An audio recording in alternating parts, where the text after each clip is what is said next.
이번 시간에는 정보 관리와 마케팅에 대해서 살펴보도록 하겠습니다. 우리가 보면 3차 혁명이 이미 말기에 들어섰다고 할 정도로 대단히 빠르게 진행되는 그 사회의 급진적 변혁.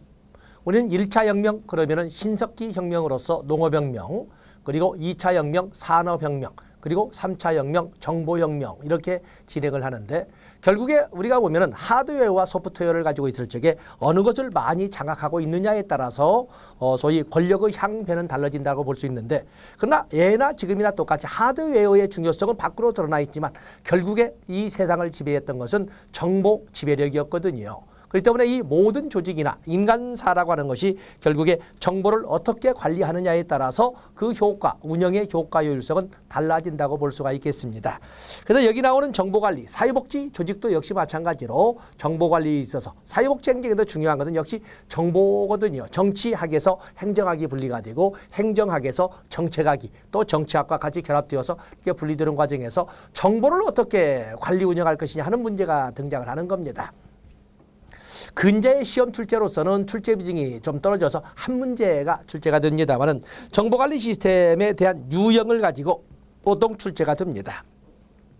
자, 여러분들 그 교재를 보시면 정보관리 시스템에서 매니지먼트 인포메이션 시스템에서 MIS라고 하는데, 그걸 약간 번역은 좀 달리합니다만 거기 개념 보시면 조직 관리와 연관된 기본적인 정보를 처리하기 위해 컴퓨터를 응용하는 것으로 전산화와는 다르며 사회복지 조직의 목적과 목적 달성에 초점을 두고 활용하는 방법이다. 결국에 조직관리에 컴퓨터를 사용하되 그 주 목적을 단순히 수치 계산이나 양적 변환에 사용하는 전산화와는 달리 여기는 사회복지 조직의 목적과 목적 달성에 초점을 두고 컴퓨터를 활용하는 것을 MIS에서 정보관리 시스템이라고 설명하고 있습니다. 자, 오른쪽에 보시면 사회복지 조직에서 정보관리 시스템이 왜 필요한가? 정보관리 시스템이 왜 필요한가? 자, 거기에다가 우리가 B급보다는 높은 이런 그 비중을 주겠습니다. 하나 읽어보겠습니다. 자, 정보관리 시스템이 필요한 이유는 사회복지 서비스와 관련한 방대한 자료의 효율적 관리가 필요하기 때문에, 또 그러면 현실에 근거한 지식을 개발하기 위해서, 사회복지 행정 업무 처리의 효율성을 높이고 서비스 제공의 효과성 제고를 위해서, 다음에 사회복지 조직의 책임성을 높이기 위해서, 종사자들의 요구를 반영할 수 있어서, 사회복지 서비스를 확대할 수 있어서, 그리고 정보의 중요성을 증대시킬 수 있어서, 이런 등, 이것만 있는 것이 아니라 이런 등의 이유에 있어서 정보 관리는, 정보는 단지 쓰고 버리는 것이 아니라 무형성이지만 또 소멸성도 있지만, 그러나 그것은 소멸성뿐만 아니라 오늘날 저장 매체로 해서 비소멸성을 동시에 가지고 있지 않습니까? 그렇기 때문에 이 정보관리 시스템은 오늘날 앞으로 가면 갈수록 더욱더 중요할 것이고, 그리고 힘이 없는 쪽에 속하는 사회복지 관리 운영에 있어서는 그 정보관리, 하드웨어가 없다면 소프트웨어라도 장악을 해야 되지 않겠습니까? 아주 중요하다고 볼 수가 있겠습니다. 그래서 여기 읽지 않으면 안 되어서 읽어봤습니다만, 어쨌든 자료의 방대한 자료의 효율적 관리를 위해서, 또 현실에 기반한 지식 기술을 개발하기 위해서, 또 그러면 서비스 제공의 효과성 제고를 위해서, 또 그런가 하면 조직의 책임성을 높이기 위해서, 이런 등등의 필요성이 이런 이유에서 필요성이 있다라고 이렇게 정리를 했습니다.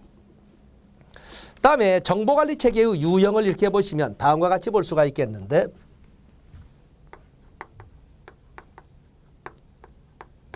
정보관리 체계의 유형을 이렇게 보면 뭐 여러 가지가 있지만 어쨌든 여기에서 어디에 초점을 두느냐를 가지고 접근할 수가 있습니다. 정보관리 시스템에서 첫 번째가 바로 데이터, 소위 나오는 거기 DP라고 영어로 쓸 게 아니라 우리가 영어로 쓸 때 되지 않으니까 전산자료 처리 시스템, 데이터지요. 전산자료, 데이터를 말합니다. 전산자료 처리 시스템이 있습니다. 이 전산자료 처리 시스템이라고는 DP라고 하는 것은 결국에 업무 효율성을 높이는데, 업무 효율성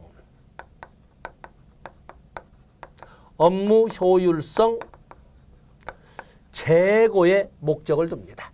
업무 효율성 제고에. 그래서 이 DP라고 하는 전산자료 처리 시스템의 것은 업무 효율성 제고에 있다. 그래서 주로 사무적 업무 처리에 사용합니다. 사무 사무용으로 주로 사용을 한다. 그냥 좋습니다. 그다음에 두 번째, 이 정보관리 시스템으로서 우리가 예로 들어볼 수 있는 것은 두 번째 정보관리 시스템이라고 설명할 수 있습니다. 정보관리 시스템. 자, 이것도 똑같이 정보관리 시스템과 똑같이 해서 MIS라고 설명을 하죠. 영어 자체가 인포메이션 매니지먼트 시스템이니까 MIS라고 하는데 여기는 보고에 초점을 둡니다. 보고에 초점을 두고 접근을 하게 되는데 바로 이 정보관리 시스템은 한번 읽어볼까요? 정보 교환의 매체를 통하여 운영 하부 시스템을 상호 연결하여 조직의 산출을 최적화하는 데 목적을 둔다. 그래서 보고에 초점을 둔다. 조직 산출의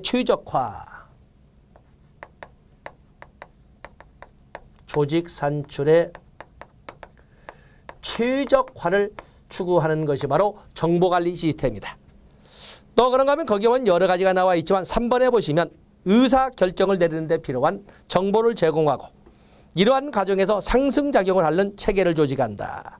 뭐 기타 많은 것이 있겠지만은 이런 정도 보시되 거기에 보면 사회복지행정에서 정보관리 시스템에는 사무자동화, 의사결정 지원 시스템, 전문가 지원 시스템을 포함하는 아주 포괄적 종합적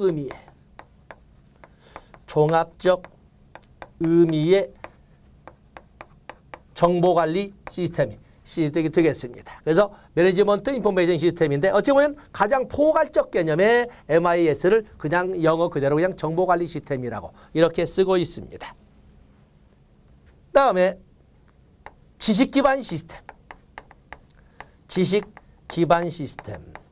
자, 여러분 교재를 본 것처럼 나리지먼트 거기는 지식기반 시스템에서 KBS라고 해서 나리지 베이스드 그리고 시스템 이렇게 되어 있는 건데 의사결정 지원에 초점을 둡니다. 의사결정 지원에 초점을 둔다. 여기는 의사결정 지원에.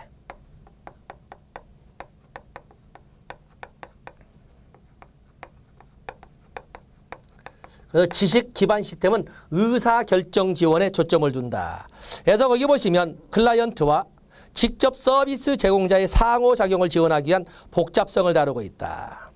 그래서 이 지식 기반 시스템에서 지식은 자료, 정보, 지식의 구조 그 이상의 의미를 포함하기 때문에 복잡하고 어려운 처리 기술이 요구된다.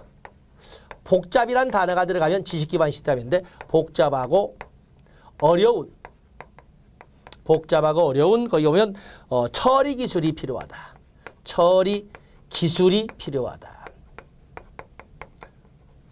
그래서 나리지 베이스드 시스템에서 지식 기반 시스템이라고 합니다. 자, 이런 정도 여러분 보시면 되겠고. 다음에 페이지를 넘어가 보시면 이 바로 지식 기반 시스템과 혼동할 수 있는 것이 하나 나와 있는데 그게 바로 의사결정 지원 시스템이 되겠습니다. 의사결정 지원 시스템. 자, 디시전 메이킹 서포티브 시스템 그러니까 의사결정은 디시전 메이킹이고 지원은 서포티브해서 시스템. 의사결정 지원 시스템. 언뜻 보면 의사결정 지원 시스템이 의사결정 지원에 초점을 둔 것 같은데 그게 아니고 의사결정 지원에 초점을 두는 것은 지식 기반 시스템이고 의사결정 지원 시스템은 의사결정에 아주 직설적으로 의사결정의 효과성, 효율성, 제고에 초점을 두는 것이 의사결정 시스템입니다. 그렇기 때문에 지식기반 시스템과 의사결정 시스템, 자 바로 이 영역과 이 영역은 여러분들이 곧잘 혼동을 하기 때문에 꼭 비교를 해 주셔야 됩니다. 의사결정 과정에 지원을 하는 데 초점을 두는 것은 지식기반 시스템인 것이고 의사결정 그 자체의 효과성, 효율성을 높이고자 하는 것이 의사결정 지원 시스템이 지지 시스템이 되겠습니다. 그래서 의사결정의 효과성과 조직의 효과에 초점을 두고 의사결정과 이후 집행을 돕도록 설계된 시스템이다 하는 것이 의사결정 지원 시스템입니다. 거기 보면 깁니다만 3번에 보시면 비구조적인 의사결정을 위하여 모델링 기법을 이용해 의사결정자를 돕는다. 그래서 뭐 이 표현은 좀 전문가적인 표현을 써야 되겠습니다만 어쨌든 비구조화된 의사결정을 위해 모델링 기법을 이용해서 의사결정을 도와준다. 거기다 체크를 놔주시고 관리 능률 향상에 관리 능률 향상에 강조점이 있다. 관리 능률 향상에 강조를 한다. 예자 빼고 그냥 강조를 한다. 자, 이런 정도를 의사결정 지원 시스템에서 DSS에서 Decision Making Supportive System 이렇게도 봐주시면 되겠습니다. 다음에 업무수행 지원 시스템이 있지요. 그래서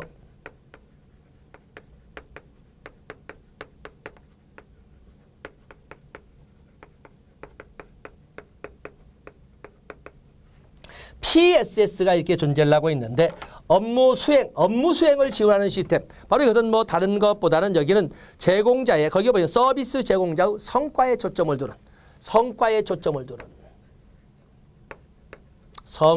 초점을 두고 사용하는 MIS를 바로 업무수행 지원 시스템. 업무수행의 성과를 최대화하기 위해서 정보 처리를 말하자면 정보 처리 시스템을 또는 정보 관리 시스템을 활용하는 것을 여기 업무수행 지원 시스템이라고 설명을 합니다. 또 서비스 제공자의 초점을 둔 시스템으로 과업완수에 필요한 정보를 통합 제공하여 업무를 향상시키는 데 초점을 둔다. 그래서 여기 업무에 초점을 둔다. 업무 향상에 초점을 둔다라고 설명할 수 있는 것이 바로 업무수행 지원 시스템이 되겠습니다. 뭐 많은 것이 내용이 있겠지만 특히 이런 정도 봐주시되 그중에 여기 지식기반 시스템 그리고 의사결정 지원 시스템에서 곧잘 혼동할 수 있는 것이 지식기반 시스템은 의사결정 지원에 초점을 둔 데 비해서 의사결정 지원 시스템은 그게 아니라 의사결정의 효과 효율성 제고에 초점을 둔다는 것을 염두에 두고 비교를 해 주시면 되겠습니다. 뭐 이런 정도에서 약수를 했습니다. 자, 이제는 우리가 홍보와 마케팅을 보도록 하겠습니다. 홍보해서 거기 퍼블릭 릴레이션스 이렇게 되어 있는데 홍보. 그래서 홍보라고 하는 그 자체에서 많은 사람들이 혼동을 하는데 홍보라고 하는 것이 영리 부문에서 홍보라고 하는 것은 실질적으로 마케팅의 개념일 겁니다. 그러나 거꾸로 사회복지 비영리 부문인 사회복지 부문에서 홍보라고 할 적에는 말 그대로 그냥 순수한 홍보입니다. 알리는 거죠. 그렇기 때문에 오히려 거꾸로 마케팅이 홍보다 이렇게 표현을 하는 것입니다. 거기 보시면 홍보란 지역사회 내에 존재하는 조직과 집단 간의 쌍방적 의사소통을 원활하게 하는 것으로 조직의 이미지와 능률을 증진시킨다. 자, 이렇게 설명을 했습니다. 조직의 이미지, 사실은 조직의 이미지와 능력을 향상시키는 것을 홍보라고 한다. 홍보는 사회복지 조직과 같은 서비스 조직에서는 그 자체가 바로 서비스라고 할 수 있다. 서비스를 통해서 그 자체를 알리는 작업이 되니까 그 자체가 서비스라고 할 수 있다. 되어 있습니다. 그렇기 때문에 이 홍보와 같은 개념을 가지고 있는 비영리 조직의 마케팅. 거기 보면 우리가 언뜻 보면은 비영리 조직인데 무슨 마케팅이 필요할까? 사실은 그게 홍보인데 왜 이 영리 부문과 같은 홍보를 하게 됐을까?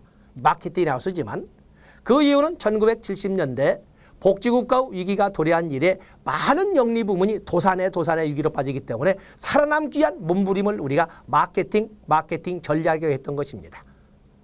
그런데 1970년대의 유가 상승으로 인한 이런 경기의 급변이라고 하는 것은 영리 부문만 도산시킨 것이 아니라 수없이 많은 비영리 부문도 어렵게 만들었던 거였어요. 그렇기 때문에 비영리 부문일 수밖에 없는 사회복지 조직들도 살아남기 위해서는 끊임없이 우리도 있어요라는 것을 알려줄 필요가 있었던 거였어요. 그래서 1970년대를 기점으로 해서 비영리 부문인 사회복지 영역에서도 영리 부문의 마케팅 기법을 도입하기 시작한 겁니다. 그렇게 해서 사회복지 행정론에 바로 마케팅 영역이 한 파트로 들어오게 된 거죠. 자, 거기 보실까요? 비영리 조직의 마케팅이란 비영리 조직이 조직 목적을 달성하기 위해 대상자의 관리, 서비스 개발 또는 홍보, 재원 확보 등의 마케팅 기법을 활용하여 경쟁력을 확보하는 활동이다. 때문에 비영리 조직도 경쟁력을 확보하지 못하면 도태되어 볼 수밖에 없는 겁니다. 살아남기 위한 몸부림으로 영리 부문의 마케팅 기법을 도입하게 되었다라고 생각하시면 됩니다. 자, 오른쪽 보세요. 1970년대 복지국가 위기로 경제적 운영 원칙이 사회복지 행정 영역에도 필요함이 지적되었고 비영리 부문의 급속한 증가로 비영리 기관 간의 경쟁이 촉진되어 마케팅 기법이 도입되었다. 특히 오늘날 기업의 사회적 책임이 강조되는 현실의 상황에 지으면서 기업도 살아남고 또 기업이 살아남기 위한 이미지 제고를 위해서 비영리 부문, 특히 사회복지를 많이 사용하게 되는데 바로 그런 기법을 사용하는 마케팅, 기업 연계 마케팅이라고 합니다만 이런 것처럼 영리 부문도 살아남기 위한 전략으로 비영리 부문을 사용하고 또 사회복지 시설과 같은 비영리 부문도 살아남기 위해서 영리 부문과의 연계를 도모하는 이런 윈윈의 전략 등이 많이 활성화되었다는 것입니다. 뒤에 이제 마케팅 기법으로 배우겠습니다만 바로 그런 내용. 오늘날에는 기업의 사회적 책임을 강조하고 기업이 살아남기 위해 기업의 외부와의 긴밀한 관계를 유지하여 윈윈 전략의 사회적 마케팅이 강조되고 있다. 대표적으로 기업 연계 마케팅이 있습니다. 좀 이따 따로 정리하겠습니다. 다음에 사회복지 조직의 마케팅 필요성. 자, 그래도 적어보셔야 되겠지요.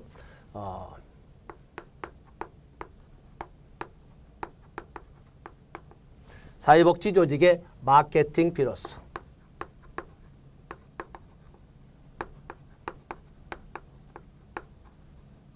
물론 이 사회복지 조직의 마케팅 필요성은 1970년대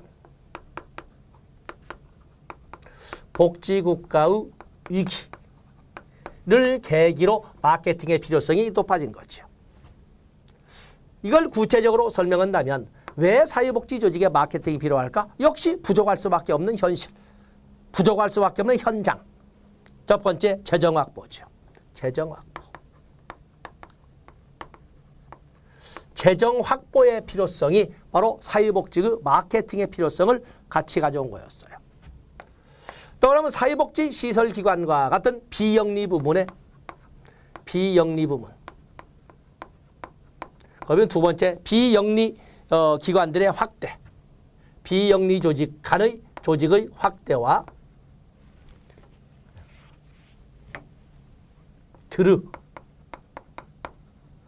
확대와 경쟁 심화에서 그 사회복지 조직이 살아남기 위한 하나의 몸부림이 바로 사회복지 조직의 마케팅으로 나타날 수밖에 없다라고 설명할 수가 있습니다. 다음에 사회복지 조직의 마케팅은 서비스 개발.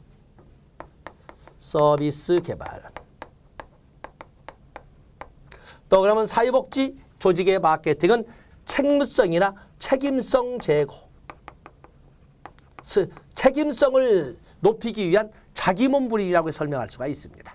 그래서 다른 거 다 좋지만 이렇게 재정 확보, 서비스 개발, 또 책임성 제고, 그 외에도 비영리 부문과 비영리 부문의 제의를 가지고 있는 사회복지 조직의 확대 또는 증대와 그리고 경쟁 심화, 이런 것들이 바로 사회복지 조직의 마케팅 필요성이라고 정리할 수가 있겠습니다.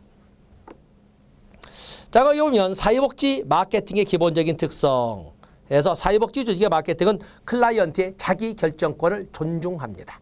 클라이언트의 자기결정권 존중. 요즘 뭐 클라이언트 중심의 시대니까 워커 중심의 자기결정은 아니고 클라이언트의 자기결정권을 존중한다. 그리고 두 번째 보면은 고객 지향성, 서비스의 무형성, 서비스의 소멸성, 서비스의 다양성, 서비스의 복잡성, 또 생산과 소비의 동시 발생.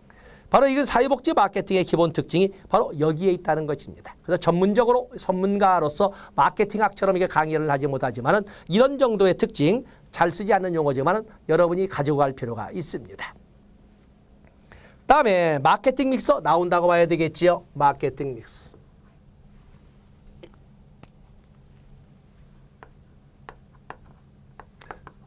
오른쪽 페이지 거기에 보면 마케팅 믹스에서 4P가 나와 있습니다. 자, 여기는 반드시 단답 같으지만 암기하고 가셔야 되겠습니다.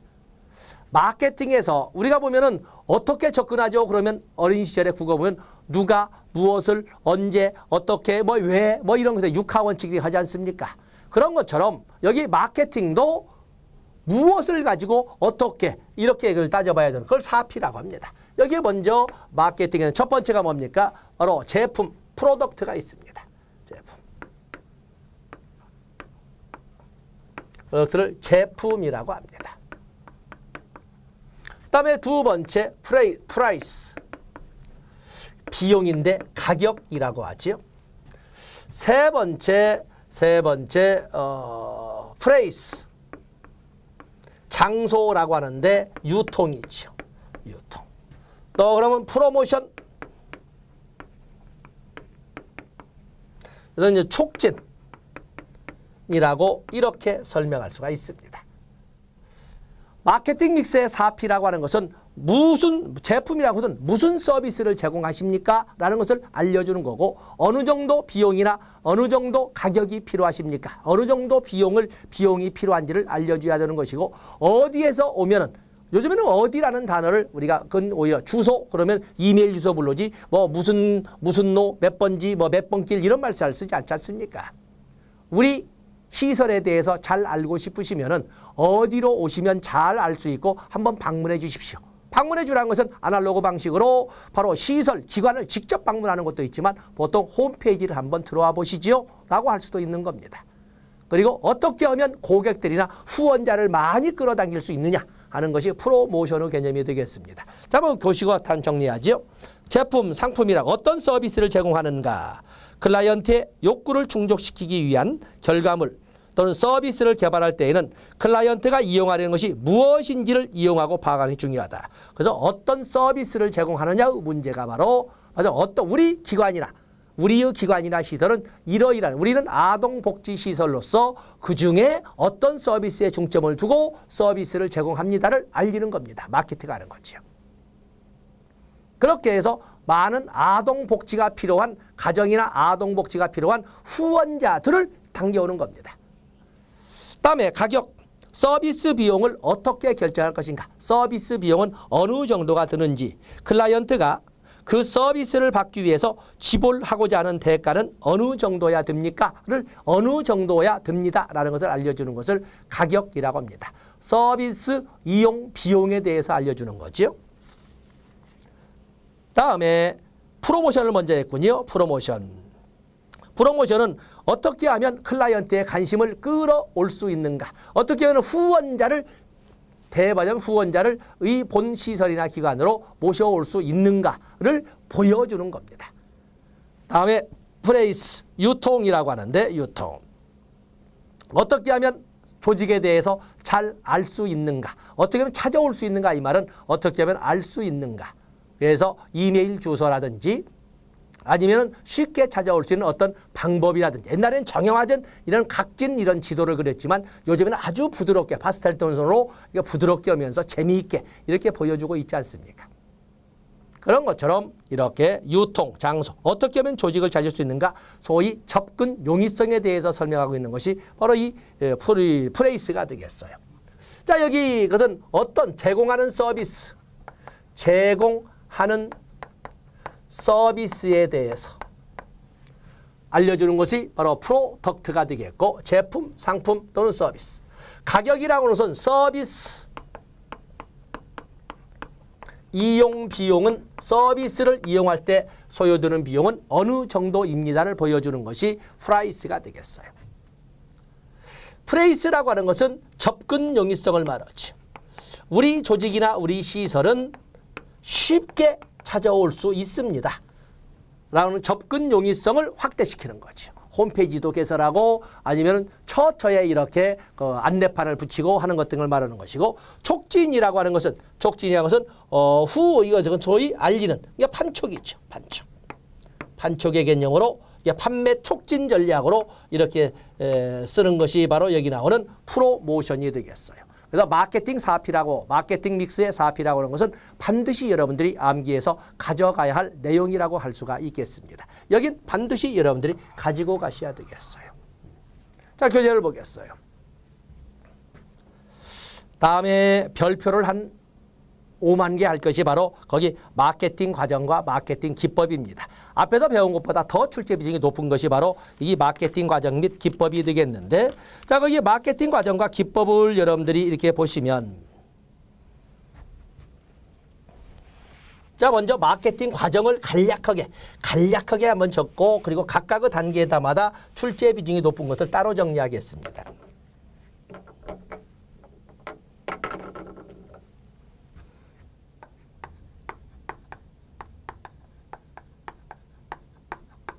마케팅 과정을 보면 먼저 마케팅 과정은 먼저 기관 환경 분석을 합니다. 기관 환경 분석을 하죠. 기관의 안팎의 환경을 분석하는 첫 번째 기관 환경 분석이고, 그다음에 두 번째가 마케팅의 목표를 설정합니다. 마케팅의 목표를 설정하고,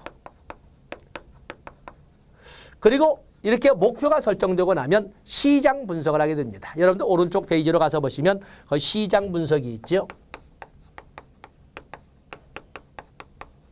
그리고 나서 마케팅을 실행하게 됩니다. 마케팅을. 그 다음 단계 많이 만들어갈 수 있죠.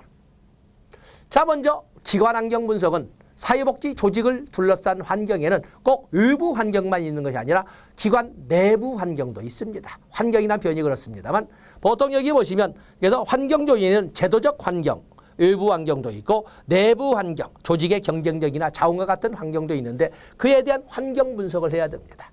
자, 여기에 보시면 제도적 환경과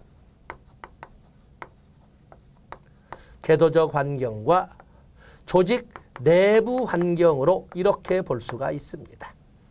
제도적 환경이라는 것은 어떤 법령, 제도, 정책과 같은 것은 외부에 있는 제도적 환경이 되는 것이고, 그에 비해서 내부 환경이라는 것은 경쟁력이나 기관이 가지고 있는 그러한 어떤 그 자원, 이런 것들을 서로 내부 환경이라고 합니다. 이걸 가지고 스워트 기법을 하는 거죠. 스워트 기법을 가지고 접근하는 것입니다. 스워트 기법. 그래서 제도적 환경이라고는 외부 환경과 또 내부 환경에 대한 분석을 하는데 바로 스워트 기법 중요 표시하시고, 스워트 기법에는 거기 나온 것처럼 내부 환경에 대해서는 기관 내부 환경에 대해서는 내부 환경의 강점과 약점. 그래서 거기 보면 스트렝스와 위크니스. 그리고 외부 환경에 대해서는 오퍼튜니티와 그리고 위협, 트리트. 그래서 두 가지를 가지고 기관 분석을 하는 겁니다. 그래서 여기 제도적 환경에 외부 환경이죠. 외부 환경에는 어떠한 오퍼튜니티, 어떤 기회가 지금 제 도달해 있고 어떠한 위험 요소가 있는지, 트리트. 거기 보면 그러면 어떤 위험 요소가 있는지, 여기 이렇게 트리트. 어떤 위험 요소가 있는지를 분석하고, 내부 환경에 대해서는 우리 조직은 어떤 강점이 있고 어떤 단점이 있는지 해서 거기 보면 스트렝스와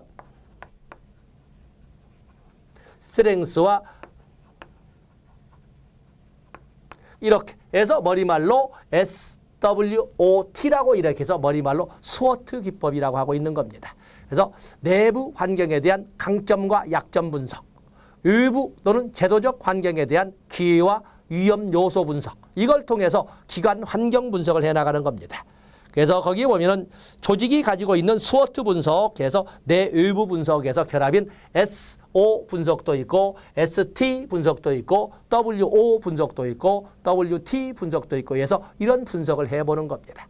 이것은 비영리 부분에서만 사용되지만 여러분의 대에서도 한번 활용해 보십시오. 여러분은 어떤 장점이 있고 어떤 단점이 있는지, 또 여러분을 둘러싼 환경에는 어떠한 기회가 여러분을 위해서 존재하고 있으며 여러분에게 어떤 것이 위험 요소로 존재하고 있는지를 한번 분석해 보세요. 바로 그것을 지금 말하고 있습니다. 다음에 마케팅의 목표 설정. 목표라고 하는 것은 보통 이 목표라고 하는 것은 스마트 기법을 가지고, 목표 설정 나와 있지. 여기에 대해서는 스마트 기법을 가지고 스마트의 원칙을 가지고 접근을 합니다. 스마트 원칙. 이 스마트 원칙을 가지고는 우리가 머리말을 가지고 설명하고 있는데, 목표라고 하는 것은 목적의 구체성입니다. 목적을 얼마나 구체화 있느냐가 목표라고 하는데, 여기는 첫 번째가 당연히 스페시픽. 목표라고 할 때는 구체성을 가지고 설정돼야 됩니다. 구체성.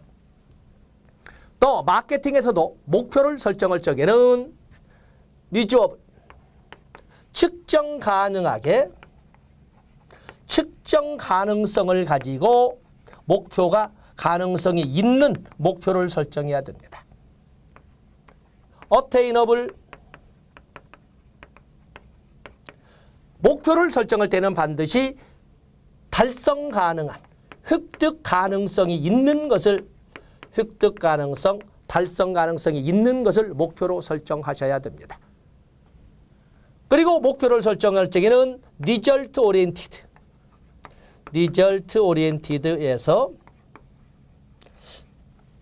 목적 지향 또는 목표 지향성을 가지고 목표가 설정돼야 됩니다. 그냥 목표 겹쳐서 목적 지향성을 가지고. 목적이라고 하는 것은 달성하고자 하는 것을 말하지 않습니까? 달성하는 것을 꼭지점, 달성하는 것을 도달점으로 해서 시작을 하셔야 됩니다. 그리고 언제까지나가 아니라 타임 베이지드. 시간 정해놓고 시간 제한성을 가지고 목표가 설정돼야 됩니다.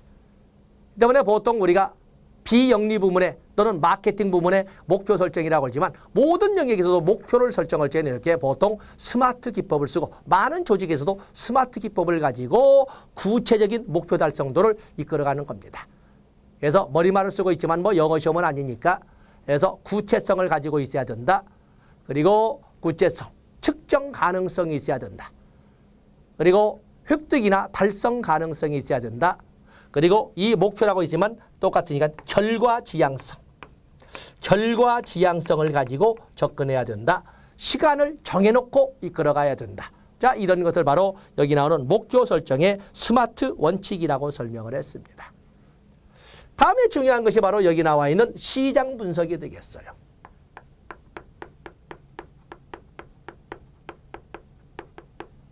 시장 분석은 3단계로 나눠서 설명할 수 있는데 시장 세분화, 표적 시장 선정, 그리고 시장 포지셔닝. 여기 보면 첫 번째 단계가 시장 세분화.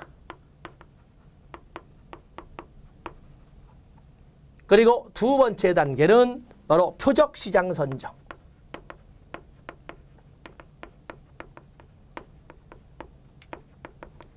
그리고 세 번째는 포지셔닝, 시장 포지셔닝. 링으로 이렇게 설명을 하는데 시장 세분화라고 하는 것은 전체 시장을 어떠한 기준을 통해서 나누어 보는 것을 말합니다. 만약에 이 마케팅을 할 적에 시장을 뭘로 나눌 것인가? 아파트의 평수로, 우리는 아파트 평수를 가지고 아파트가 작은 평수는 젊은 세대들이 많고 그리고 초등학교 중학생들이 많다. 또 어떤 중형 가면 노인 세대들이 많다. 이런 것들이 다 나오게 되는 거거든요. 그런 것처럼 시장을 어떤 기준에 의해서 세분화해 보는 것을 말합니다. 아동들이 많을까? 아니면 청소년들이 많을까? 아니면은 중노년이 많을까? 이런 것도 나눠보는 것이고 대상을 다 나눠보는 거죠. 그래서 시장을 세분화하고 그중에 어느 시장을 가지고 우리가 마케팅을 하겠다 해서 하는 거죠. 첫 번째 시장 나눔이 있죠. 나눔.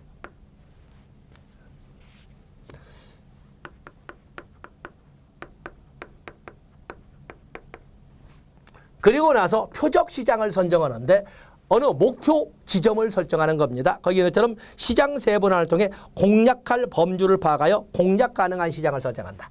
공략 시장을 선정하는 겁니다. 그래서 공략 시장을 결정하는 것을 이렇게 표적 시장 선정이라고 합니다.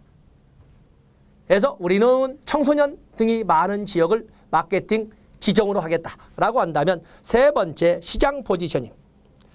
다른 기관들과의 차별화를 이루고 클라이언트를 만족시키기 위해 마케팅 전략으로 다른 기관과의 비교해서 자신의 조직이 제공하는 서비스가 클라이언트의 마음에 명확히 구별되어 위치를 잡는 것이다. 너무 이제 문장이 길었습니다만 그야말로 여기는 유인책을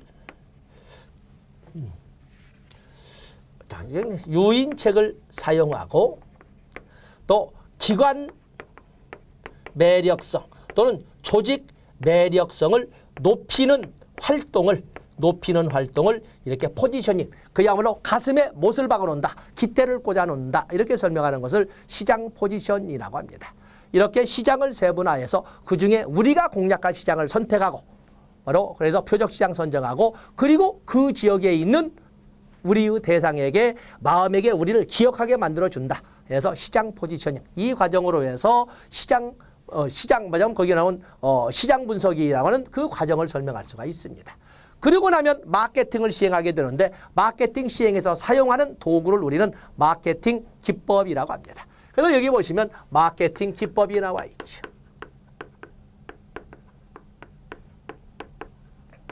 다시 말해서 마케팅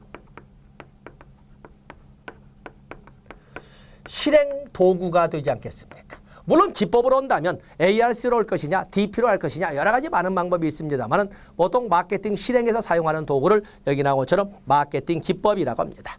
첫 번째 쓰는 것이 바로 다이렉트 마케팅.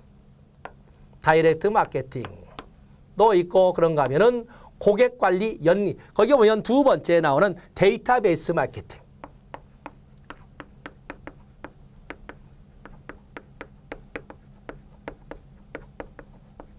또 그런가 하면은 거기 세 번째에 보면 고객 연계, 거기 보면 고객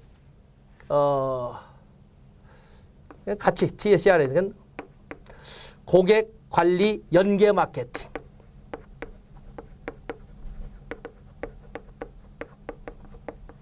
또 그런가 하면은 기업 연계 마케팅.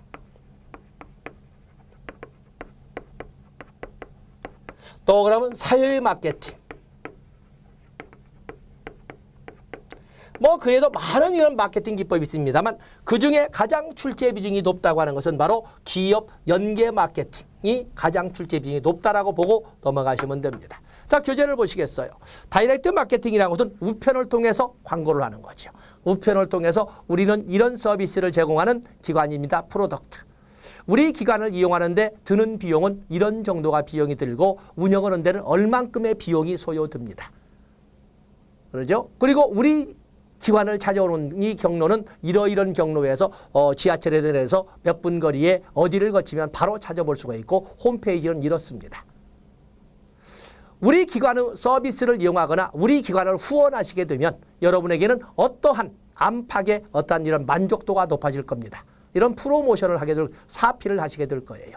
우편을 통해서. 그것을 여기 나오는 DM이라고 합니다. 다음에 데이터베이스 마케팅. 고객에 관한 정보나 시장 관한 정보를 직접 수집해서 하나의 기초 자료로 인터넷에 깔아놓고 사용하는 마케팅이 바로 여기 나오는 데이터베이스 마케팅이고 인터넷을 이용한 인터넷 홈페이지를 이용한 마케팅. 요즘 배너 광고 이런 거 많이 있지 않습니까? 물론 사회복지, 재원이 부족한 사회복지 쪽에서 이용하는 데는 한계가 있습니다만은 이렇게 인터넷 마케팅도 있습니다. 다음에 고객관계 관리 마케팅. 또는 고객관계 연계 마케팅이 있는데 이건 고객에 관련된 자료를 분석해서 이번 고객은 언제 여기에 왔다가 갔고 그때 어떠한 우리에게 후원을 냈고 아니면 어떤 서비스를 이용받았는데 그동안 기간이 얼마 떨어졌다. 그렇다면 이 기간을 고객 한 사람 한 사람에 대한 정보를 쭉 정리해 놓고 그 고객마다 맞춤형 서비스를 제공하는 이런 마케팅은 고객관계 관리 마케팅 또는 고객관계 연계 마케팅이라고 합니다. 고객마다 개별적으로 맞춤형 서비스를 제공하는 방식을 말합니다. 그에 비해서 기업 연계 마케팅. 아까 기업의 이미지도 높이면서 사회복지기관은 후원을 받아줬고 그래서 기업에게도 위노 또 사회복지기관도 위노로 소지를 같이 영위할 수 있도록 하는 윈윈의 전략으로 사용하는 것이 바로 기업 연계 마케팅이 되겠어요. 거기 보면 기업의 이미지를 높여주어 기업의 상품 판매에 긍정적으로 영향을 미치면서 동시에 사회복지기관 후원자 개발에도 기여하는 방식으로 사회복지 조직도 좋고 기업도 이미지 살려줬고 하는 윈윈의 전략으로 사용하는 것이 기업 연계 마케팅이 되겠습니다. 그런가 하면 공공부문과 같이 이끌어가는 이런 마케팅으로서 거기 사회 마케팅, 정부나 지단, 시민과 지역 사회를 위한 공중의 행동 변화를 위함을 목적으로 해서 즉 공익 실현을 목적으로 하는 이런 그 마케팅 또는 공익 실현을 목적으로 하는 사업에 같이 동참하는 마케팅은 사회 마케팅이라고 설명을 합니다.